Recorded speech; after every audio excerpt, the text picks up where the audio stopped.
আমরা জয় বাংলা বলি বলে আমাদের বাংলাদেশি বলা হয়।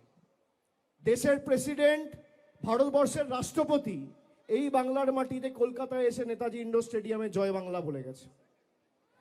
আপনি শুনুন, বিজেপির সাংসদ অনন্ত মহারাজ দেশের প্রধানমন্ত্রীকে পাকিস্তানি বলছে। আমি বলছি না, কে বলছে? বিজেপির সাংসদ বলছে। শুনবেন, দাঁড়ান, ভিডিওটা নিয়ে এসছি, চালাই। বিজেপির এমপি বলছে যে ভারতবর্ষের রাষ্ট্রপতি পাকিস্তানি আর ভারতবর্ষের প্রধানমন্ত্রী বাংলাদেশি। যে বিজেপি এমপিকে বিজেপির এমএলএরা ভোট দিয়ে নির্বাচিত করে রাজ্যসভায় পাঠিয়েছে, সেই বিজেপির এমপি অনন্ত মহারাজ ভারতবর্ষের প্রধানমন্ত্রীকে পাকিস্তানি আর বাংলাদেশি বলছে। এই বিজেপির নেতা শুভেন্দু অধিকারী তিনি বলছেন মোহাম্মদ ইউনূসে বাংলাদেশের সরকার ভালো।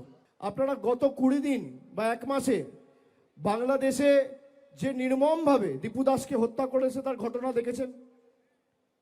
আর বিজেপির নেতা যার নেতৃত্বে হিন্দুদের মারা হচ্ছে তাকে সার্টিফিকেট দিচ্ছে।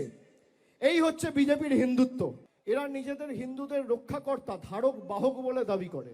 যারা মা দুর্গার বংশ পরিচয় নিয়ে প্রশ্ন তোলে, যারা রবীন্দ্রনাথ ঠাকুরকে রবীন্দ্রনাথ সান্যাল বলে, যাদের নেতৃত্বে ঈশ্বরচন্দ্র বিদ্যাসাগরের মূর্তি 2019-এ ভাঙা হয়েছিল, যাদের বাংলার সভাপতি এবং বর্তমানে কেন্দ্র সরকারের রাষ্ট্রমন্ত্রী সুকান্ত মজুমদার স্বামী বিবেকানন্দকে অজ্ঞ বামপন্থী প্রোডাক্ট বলেছিল, যারা বাংলার কৃষ্টি সংস্কৃতিকে আক্রমণ করে, তারা বাংলা বাঁচাবে?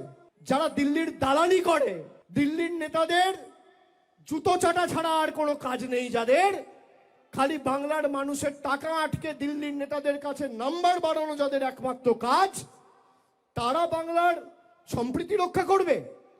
তারা বাংলার মানুষকে জল দেবে, কল দেবে?